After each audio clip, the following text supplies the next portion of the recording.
Review jujur, Wuling Air EV pemakaiannya selama 1,5 bulan. Jadi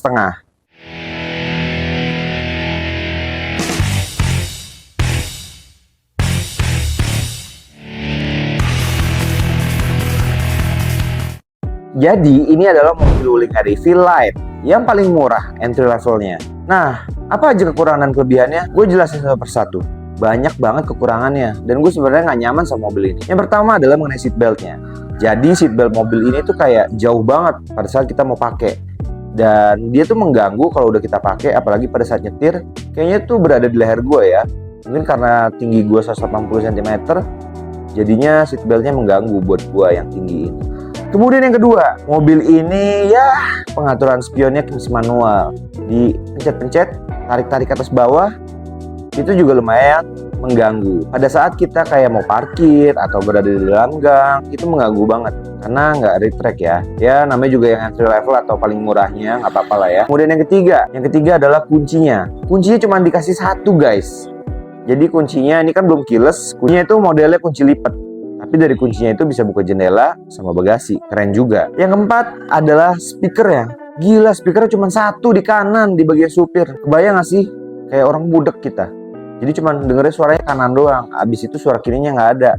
Mau digedein salah, mau dikecilin nggak kedengeran. Ya speakernya kurang dan nggak bisa diapa-apain. Karena katanya kalau misalnya diganti atau ditambah speakernya akan menghanguskan garansinya dari Wuling. Jadi ya terima aja apa adanya. Yang keenam, AC-nya. Jadi mode AC-nya itu bisa dibuka tutup. Cuman kalau misalnya kita mau tutup dari lubang AC-nya itu, kayaknya itu ketutup semua. Jadi nggak bisa terlalu dikecilin. Kalau misalnya AC-nya itu terlalu gede, kayak misalnya di saat cuaca panas banget atau dingin banget, jadi kalau misalnya mau kita kecilin ya cuma bisa dikecilin fan-nya sama suhunya aja. Yang ketujuh itu joknya, dari pengemudi sampai penumpang, ya joknya itu bikin capek, apalagi kalau untuk digunakan buat perjalanan jauh ya, kayak misalnya ke Bekasi ya, kalau kurang lebih dari 40 sampai 1 jam lebih sampai 2 jam mungkin ya badan tuh kerasa capek banget. Itu kekurangannya kalau dari segi joknya. Joknya cuma bisa dimajuin sama dimundurin, tapi bisa juga sih diatur ininya, kemiringan, tapi nggak bisa diatur tinggi atau pendeknya. Yang kedelapan adalah display speedometernya. Itu tuh kayak nggak bisa disetting apa-apa. Ya udah gitu aja, cuma bisa ngeliat range, average, sama sisa baterai. Ya paling kalau misalnya mau ganti-ganti menu radio menjadi Bluetooth dan lain-lain, cuma dari tombolnya aja. Tapi setidaknya kita bisa gedein sama ngecilin radio ataupun lagu dari setir ya. Jadi nggak repot. Kesembilan, dari segi berkendara. Kalau misalnya kita masuk tol, ya namanya mobil kecil ini kalau udah menempuh di rata-rata 80 km ke atas, dia tuh udah mulai limbung, apalagi kalau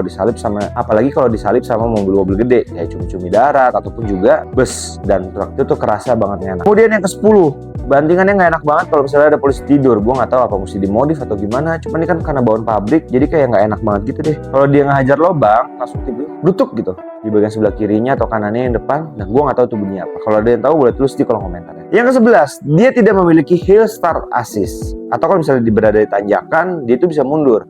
Apalagi kalau misalnya lagi macet-macetan dan tanjakannya terjal, tuh bahaya banget sih kalau misalnya kalau kita belum pernah nyobain mobil ini. Karena seperti pertama kali gue tuh juga kagok. Jadi kalau misalnya dalam tanjakan, gue mesti angkat rem tangan dulu. Gue masukin gearboxnya ke mode R ataupun D untuk maju ataupun mundur. Digas baru dilepas rem tangan. Kenapa kalau nggak pakai rem tangan? Karena dia akan nyelonong. Kurang lebih kayak gitu. Yang ke-12 adalah setirnya fix, tidak bisa dimajuin, dimundurin, naik turun. Jadi kalau buat kita yang tinggi, jadi setirnya itu kaku banget lah intinya dan kerasa kayak gimana gitu. Pokoknya nggak enak. 13 yang terakhir, yang ini paling penting sih sebenarnya. Jadi kalau misalnya persentase baterai tinggal 30%, kita cuma bisa ke satu titik.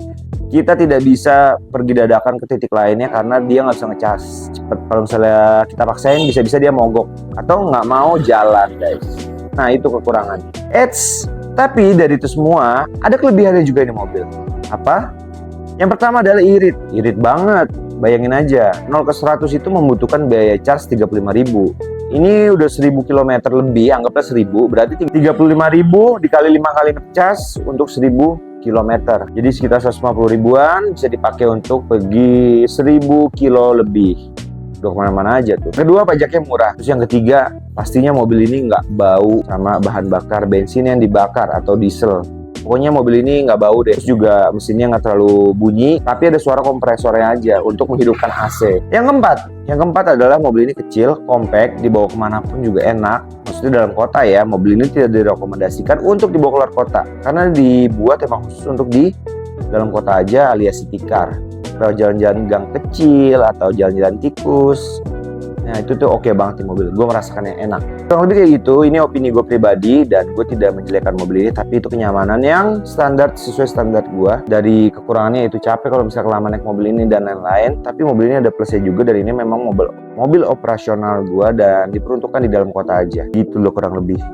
Jadi kalau siapapun yang mau beli Wuling REV, yang light, yang apa, mungkin video ini bisa dijadikan referensi untuk kamu dalam membeli mobil.